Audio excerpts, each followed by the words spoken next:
Hello everyone, welcome to SP biology classes. जैसा कि हम लोग चैप्टर 1 पढ़ रहे थे, 10th क्लास का चैप्टर 1 पढ़ रहे थे। इसमें हम लोगों ने रासायनिक क्रियाओं के प्रकार, 4 प्रकार की रासायनिक क्रियाएं पढ़ ली थी। अगर वो क्लास आपने अभी तक नहीं देखी तो डिस्क्रिप्शन में नीचे लिंक पड़ा है, तो जाकर के जरूर देखिए।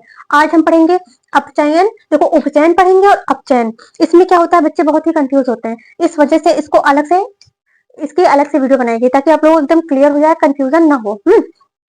तो उपचयन और अपचयन। देखो, उपचयन को इंग्लिश में कहते हैं ऑक्सीडेशन और अपचयन को कहते हैं रिडक्शन। क्या कहते हैं? रिडक्शन। इनको उपापचय क्रियाएं भी कहते हैं और इसको रेडॉक्स अपक्रिया कहते हैं। क्या कहते हैं? जिसमें अपचयन उपचयन दोनों साथ में हो रहा हो, उस अपक्रिया को रेडॉक्स अपक्रिया कहते हैं। अगर आपसे पूछा जाए रेडॉक्स अपक्रिया क्या होती है, तो आप बताएंगे वह प्रक्रिया जिसमें उपचयन और अपचयन दोनों प्रक्रियाएं साथ में होती हैं, उन्हें रेडॉक्स अपक्रिया कहते हैं। पहली बात तो रेडॉक्स अपक्रियाएं जो होती है, अपचयन उपचयन हमेशा साथ में होता है, कभी अलग अलग नहीं होता है। अपचयन उपचयन हमेशा साथ में होता है, कभी अलग अलग नहीं होता है। देखिए, उपचयन को इंग्लिश में कहते हैं ऑक्सीडेशन और अपचयन को कहते हैं रिडक्शन। इसका ऑक्स है, इसका रेड है, हो गया रेडॉक्स। ठीक, इसका ऑक्स है, इसका रेड है, हो गया क्या? रेडॉक्स। ओके, इतना क्लियर हुआ? तो आप इंग्लिश से रेडॉक्स कैसे समझ सकते हैं? अगर आप भूल रहे हैं तो रेडॉक्स याद रखिए। पीछे का OX यानी कि ऑक्सीडेशन, आगे का RD यानी कि रिडक्शन। ठीक, तो ऑक्सीडेशन और रिडक्शन मिलाकर के कौन सी प्रक्रिया बनती है? रेडॉक्स बनती है। कौन सी बनती है? रेडॉक्स प्रक्रिया बनती है। इतना क्लियर हुआ? और दूसरी चीज ये हमेशा याद रखिए कि जो रेडॉक्स प्रक्रिया होती है उसमें अपचयन उपचयन क्रिया हमेशा साथ में ही होती हैं। अपचयन उपचयन क्रिया हमेशा साथ में ही होती हैं। और दूसरी चीज, अब रेडॉक्स प्रक्रिया में देखो, कोई रेडॉक्स प्रक्रिया हो रही होती है, उसमें एक दाता होता है, ग्राही होता है। एक दाता होता है, ग्राही होता है। जैसे कि यहाँ पे कापर है, कापर के ऊपर +2 चार्ज होता है। इसका मतलब यह है कि 2 इलेक्ट्रॉन दे सकता है। क्या कर सकता है? 2 इलेक्ट्रॉन दे सकता है। और ऑक्सीजन क्या करता है? ऑक्सीजन जो है इलेक्ट्रॉन ग्रहण करता है, क्योंकि उसके ऊपर माइनस है, वो ग्राही है। दाता का मतलब होता है देने वाला, ग्राही का मतलब होता है ग्रहण करने वाला। अब आते हैं अपने टॉपिक पे। तो उपचयन देखो क्या होता है, जब किसी रासायनिक अपक्रिया में कोई भी रासायनिक अपक्रिया हो रही हो, ठीक है, उसमें क्या हो? ऑक्सीजन की वृद्धि हो या ऑक्सीजन की वृद्धि होगी। अगर ऑक्सीजन की वृद्धि नहीं हो रही है तो हाइड्रोजन का क्या होगा? ह्रास होगा, यानी कि कमी होगी। ऑक्सीजन की या तो वृद्धि होगी या फिर क्या होगा? ऑक्सीजन की वृद्धि होगी और हाइड्रोजन का क्या होगा? ह्रास होगा, यानी कि हाइड्रोजन की कमी होगी। वह अपक्रिया क्या कहलाएगी? उपचयन कहलाएगी। जिसमें ऑक्सीजन की वृद्धि हो और हाइड्रोजन की कमी हो, वह क्रिया कौन सी कहलाती है? उपचयन अपक्रिया कहलाती है। अब है अपचयन। अपचयन क्या होता है? जब किसी रासायनिक अपक्रिया में पदार्थ में से ऑक्सीजन, जो पदार्थ होता है उसमें ऑक्सीजन की कमी होती है। देखो, इसमें ऑक्सीजन की वृद्धि होगी। उपचयन यानी कि ऑक्सीजन की वृद्धि, उसका उत्तम चयन हो रहा है, मतलब ऑक्सीजन की वृद्धि हो रही है। ठीक, अपचयन यानी कि खाया जा रहा है, यहाँ पे अपचयन किया जा रहा है। ठीक, तो यहाँ पे क्या? ऑक्सीजन की कमी होगी, और हाइड्रोजन की वृद्धि होगी। ठीक, ऑक्सीजन की कमी होगी और किसकी? ऑक्सीजन की कमी होगी, हाइड्रोजन की वृद्धि होगी। अब आप इसमें से भी समझ सकते हैं। देखो, जैसे कहते हैं इसको ऑक्सीडेशन, तो इसमें ऑक्सीजन की वृद्धि होगी और हाइड्रोजन की कमी होगी। ठीक, और रिडक्शन यानी कि देखो रिडक्शन हो गया, तो इसमें ऑक्सीजन की क्या होगी? इसमें ऑक्सीजन की कमी होगी और रिडक्शन यानी कि हाइड्रोजन की वृद्धि होगी। ठीक, इतना क्लियर हुआ? अब देखो, ये हमारे एनसीईआरटी में जो दिया हुआ है, तो और दूसरी चीज इसको ये भी कह सकते हैं कि जिसमें इलेक्ट्रॉन दिए जा रहे हो, ठीक, इलेक्ट्रॉन दिए जा रहे हैं, इलेक्ट्रॉन का त्याग किया जा रहा हो, वह क्रिया उपचयन कहलाती है। और जिसमें इलेक्ट्रॉन ग्रहण किए जा रहे हो, वह क्रिया क्या कहलाती है? अपचयन कहलाती है। एग्जाम्पल क्या है? कापर को जब ऑक्सीजन की उपस्थिति में गर्म किया गया, फिर उसका तापन किया गया, तो क्या हुआ? यहाँ पे क्यूप्रिक जो है, देखो कॉपर ऑक्साइड का क्या प्राप्त हुआ? ब्लैक चूर्ण प्राप्त हुआ। ब्लैक कलर की प्राप्त होगी आपको कॉपर ऑक्साइड। ठीक, कॉपर ऑक्साइड ब्लैक कलर की प्राप्त होगी आपको। जैसे कि आप कोई तार ले लीजिए, तार कॉपर का बना होता है, उसको जब आग में आप जलाएंगे, करके देखना अपने घर पे, तार लेंगे, नॉर्मली जो वायरिंग तार होते हैं, उसको जब छीलोगे उसमें तार निकलेगा। उसको गैस पे या फिर मोमबत्ती में या कहीं पे भी आप जलाओगे तो देखिए थोड़ी देर जलने के बाद क्या हो जाएगा? वो काला काला हो जाएगा, यानी कि कॉपर ऑक्साइड में बदल जाएगी। क्या? कॉपर ऑक्साइड में बदल जाएगी। ओके, इतना क्लियर हुआ? अब देखो, यहाँ पे कॉपर के पास 2 इलेक्ट्रॉन है, तो यहाँ पे इसने क्या किया? इसने इलेक्ट्रॉन का त्याग किया। क्या किया? इलेक्ट्रॉन का त्याग किया, यानी कि यहाँ पे कौन सी प्रोसेस हुई? ऑक्सीडेशन हुई। जहां पे इलेक्ट्रॉन त्यागे जा रहे हो, इलेक्ट्रॉन दिए जा रहे हो, क्योंकि ये जो कॉपर है दाता है, दाता देखो, दाता क्या करेगा, देगा, और ग्राही क्या करेगा, ग्रहण करेगा। यहाँ पे दाता ने 2 दिए, तो यहाँ पे ऑक्सीजन ने क्या किए, ग्रहण किए। इस अपक्रिया में देखो, इस अपक्रिया में क्या हो रही है, ऑक्सीजन की वृद्धि हो रही है, क्योंकि इसने क्या किया, इलेक्ट्रॉन को ग्रहण किया। इलेक्ट्रॉन को ग्रहण किया, तो यहाँ पे कौन सी प्रक्रिया हुई, यहाँ पे उपचयन हुआ। क्या हुआ, उपचयन हुआ। वहां पे हम ये देखेंगे, जो कॉपर ऑक्साइड बना है हमारा, इसने भी कैसे भी करके क्या किया, यहाँ पे कॉपर ने अपना चार्ज पूरा कर लिया। यहाँ पे क्या किया, कॉपर ने फिर से अपने इलेक्ट्रॉन वापस ले लिए। यहाँ पे कैसे भी उसने किए हो, ये नहीं रखता, पर यहाँ पे क्या देखो, कॉपर ऑक्साइड फिर से, जब कॉपर ऑक्साइड है उसको जब फिर से देखो तपन किया गया, कॉपर ऑक्साइड में हाइड्रोजन मिलाकर देखो, तो हाइड्रोजन और ऑक्सीजन का बहुत अच्छा बॉन्ड होता है। क्या होता है, बहुत अच्छा बॉन्ड हो जाता है। जहां पे ऑक्सीजन होगी वहां पे ही हाइड्रोजन मिलेगी। तो ऑक्सीजन और हाइड्रोजन ने मिलकर के क्या कर लिए, और ये अपना क्या कर लिया, वाटर बना लिया। और जब वाटर बना तो यहाँ से वाटर बना तो यहाँ से जो थे ऑक्सीजन ने अपना जो चार्ज था वो छोड़ दिया। इसको फिर से क्या हुआ, कॉपर को +2 चार्ज मिल गया। ठीक, तो यहाँ पे क्या हो रहा है, यहाँ पे हो रहा है अपचयन। क्या हो रहा है, यहाँ पे अपचयन की प्रोसेस हो रही है, यानी कि रिडक्शन हो रहा है। क्या हो रहा है, रिडक्शन हो रहा है।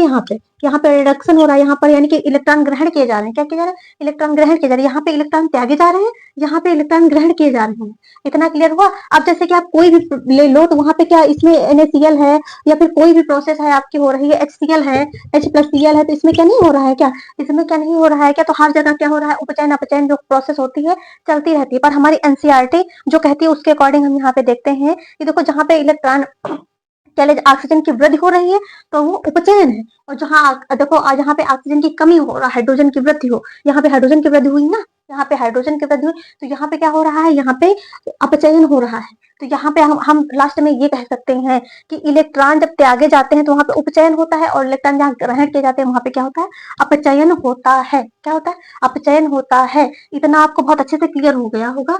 अब हम लोग नेक्स्ट देखते हैं। हेलो, ये उष्मा के आधार पर, ठीक, उष्मा परिवर्तन के आधार पर अब क्रियाएं कितने प्रकार की होती हैं। ठीक है, तो देखते हैं उष्मा परिवर्तन जब किया जाता है, जब तो उष्मा जब उष्मा परिवर्तन किया जाता है, उसमें चेंज किया जाता है, तो अब क्रियाएं देखो कितने प्रकार की होती हैं। तो अब क्रिया उष्मा परिवर्तन के साथ क्या होती है, पूर्ण होती है। पहली बात तो जो कोई भी क्रिया होती है वह उष्मा परिवर्तन के साथ पूर्ण होगी, चाहे वह उष्मा ग्रहण करे चाहे वह निकाले। ठीक, कोई भी क्रिया अगर होती है तो उसमें या तो उष्मा निकलती है तो फिर ग्रहण होती है उष्मा परिवर्तन के साथ। तो यह इस आधार पर क्रियाएं कितने प्रकार की होती हैं, 2 प्रकार की होती हैं। कितने प्रकार की होती है, 2 प्रकार निकलती है। अब इसको समझेंगे अभिकारक की तरह कैसे। ठीक, तो आइए देखते हैं। उष्मा क्षेपी समझते हैं, वह रासायनिक अपक्रिया, क्या वह रासायनिक अपक्रिया जिसमें उत्पाद बनने के साथ उष्मा निकलती है। ठीक, जिसमें उत्पाद जब बन रहा होता है, जब अभिकारक मिलकर के उत्पाद बनाते हैं। ठीक, जब उत्पाद बन रहा होता है तो क्या होती है, उष्मा निकलती है। उत्पाद बनने के साथ क्या निकलती है, उष्मा निकलती है। वह क्रिया उष्मा क्षेपी अपक्रिया कहलाती है। कौन सी अपक्रिया कहलाती है, उष्मा क्षेपी अपक्रिया कहलाती है। इस अपक्रिया में क्या होती है, उष्मा की मात्रा दाईं और प्लस चिन्ह से लिखी जाती है। दाईं और प्लस चिन्ह से, दाईं और का मतलब ये है कि जैसे कि ये आपके अभिकारक X है, अभिकारक Y है। ठीक, जब इसको हमने तपन किया, जब इसको हमने क्या किया, उष्मा में परिवर्तन किया, ये हमारा उत्पाद बना। क्या बना, उत्पाद बना। देखो, उत्पाद के दाईं ओर, उत्पाद के दाईं ओर क्या उष्मा निकली जाती है, जितनी भी कैलोरी में निकल रही हो। ठीक, वो प्रोडक्ट पर करता है डिपेंड, कितने कैलोरी में निकल रही है। अब दूसरा हम समझते हैं। देखो, X हमने कार्बन ले लिया, Y हमने क्या लिया, ऑक्सीजन ले लिया। जब C और प्लस O2 का तपन किया गया, यानी कि इसको गर्म किया गया, गर्म किया गया, तो क्या बनी, कार्बन। क्या बनी, कार्बन डाइऑक्साइड बनी। क्या बनी, कार्बन डाइऑक्साइड बनी। कार्बन डाइऑक्साइड बनी, प्लस इसके साथ क्या निकलेगी, हीट निकलेगी। क्या निकलेगी, हीट निकलेगी, यानी कि उष्मा निकलेगी। अब हम उष्मा शोषी समझते हैं। उष्मा शोषी अपक्रिया वह रासायनिक अपक्रिया जिसमें पदार्थ बनने के लिए, क्या होती है, वह रासायनिक अपक्रिया जिसमें पदार्थ बनने के लिए, पदार्थ का मतलब है उत्पाद, उत्पाद जब बनता है तो उष्मा क्या करी जा रही है, इसमें ग्रहण की जा रही है। इसमें उष्मा क्षेपी यानी कि निकाली जा रही है। ठीक, उष्मा शोषी यानी कि ग्रहण की जा रही है, सो कर रही है अपने अंदर, शोषी मतलब यानी कि शोषी करना, ग्रहण करना। ठीक, जहां पे वह रासायनिक प्रक्रिया जिसमें पदार्थ बनने के लिए उष्मा क्या की जा रही है, ग्रहण की जा रही है। शोषी यानी कि सो की जा रही है, अपने अंदर ग्रहण की जा रही है। ठीक, वह क्रिया उष्मा शोषी कहलाती है। जैसे हमने X लिया, Y कारक लिया। ठीक, जब इसको हमने तपन किया, क्या किया, तापन किया इसका, तो हमारा प्रोडक्ट क्या बना, XY बना। तो यहाँ शोषी की जा रही है ना, तो प्लस नहीं लगाएंगे ना, माइनस मतलब यहाँ पे ये की जा रही है, तो यहाँ पे तो हम लिख नहीं सकते माइनस लगा करके, तो माइनस लगा करके हीट हमने यहाँ पे लिखी। यहाँ पे जब माइनस में हीट लिखी हो तो इसका मतलब जब पदार्थ बनना है तो उसमें उष्मा क्या एब्जॉर्ब की जा रही है, ग्रहण की जा रही है। ठीक, शोषी की जा रही है। तो हमने जैसे कैल्शियम कार्बोनेट लिया, कैल्शियम कार्बोनेट का जब तापन किया तो देखो कैल्शियम ऑक्साइड बनेगा, और प्लस का कार्बन डाइऑक्साइड बनेगा। इतना क्लियर हो गया होगा। अब हम लोग पढ़ेंगे अब हम लोग समझेंगे अगला टॉपिक जो है वो हमारा लास्ट टॉपिक है। इसके बाद चैप्टर हमारा 1 क्या हो जाएगा, चैप्टर 1 10th क्लास का कंप्लीट हो जाएगा। ठीक है, कंप्लीट हो जाएगा। अब हम देखेंगे संक्षारण क्या होता है। संक्षारण क्या होता है, ठीक है। तो जब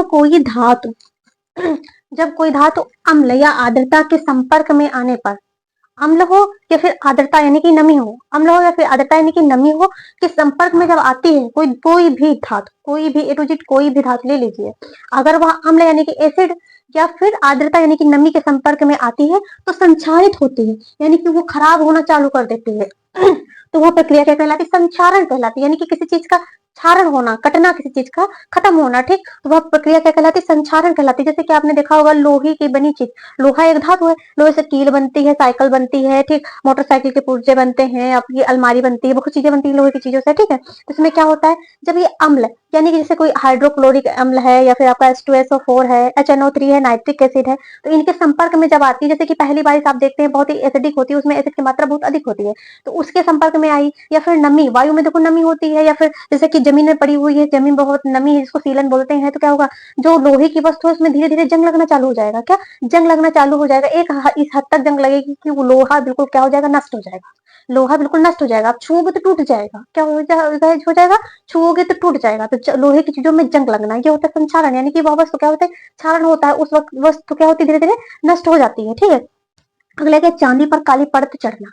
जो चांदी होती है, जो कि एक धातु है, उसे आपने देखा होगा कि नमी या फिर किसी एसिड के संपर्क में आती है तो फिर क्या होता है, जैसे पसीना ज्यादा निकल रहा है गर्मियों में, तब क्या होता है, चांदी काली होती चली जाती है, क्योंकि उसमें क्या हो रहा है, नमी के संपर्क में आ रही है। अगर एसिड होगा तो चांदी के ऊपर क्या, काली परत चढ़ने लगती है। ठीक है, अगला हम पढ़ेंगे विकृत गंधिता। यहाँ पे विकृत गंधिता मतलब कोई वस्तु विकृत हो रही, खराब हो रही है और उसमें क्या गंध आ रही है, यानी कि गंध यानी कि स्मेल आने लगी है। ठीक, विकृत गंधिता का मतलब समझो, विकृत यानी कि बिगड़ना, गंध यानी कि स्मेल करना। ठीक है, तो वसा युक्त और तैलीय खाद्य सामग्री, जो भी वसा युक्त, जैसे आपका घी हो गया, डालडा हो गया, तो जो वसा युक्त होते हैं या फिर तैलीय खाद्य पदार्थ, जो कि तले हुए खाद्य पदार्थ होते हैं जो खाए जाते हैं, ठीक है, जब वो वायु के संपर्क में आते हैं देखो मॉइस्ट हो जाते हैं और हल्की सी अजीब सी स्मेल आने लगती है। ठीक, संपर्क आने पे क्या होते हैं, उपचयित हो जाते हैं। क्या होते हैं, उपचयित हो जाते हैं, वो तेल को क्या करते हैं, धीरे धीरे खराब करने लगते हैं नमी है, तो उपचयित हो जाते हैं, वसा को खराब करने लगते हैं, जिससे क्या होता है, स्वाद भी और गंध दोनों में क्या होता है, बदलाव आ जाता है, अजीब सी स्वाद आने लगता है, अजीब सा टेस्ट आने लगता है और अजीब सी क्या होती है, उसमें से स्मेल आती है। तो विकृत गंधिता यही होती है, वसा और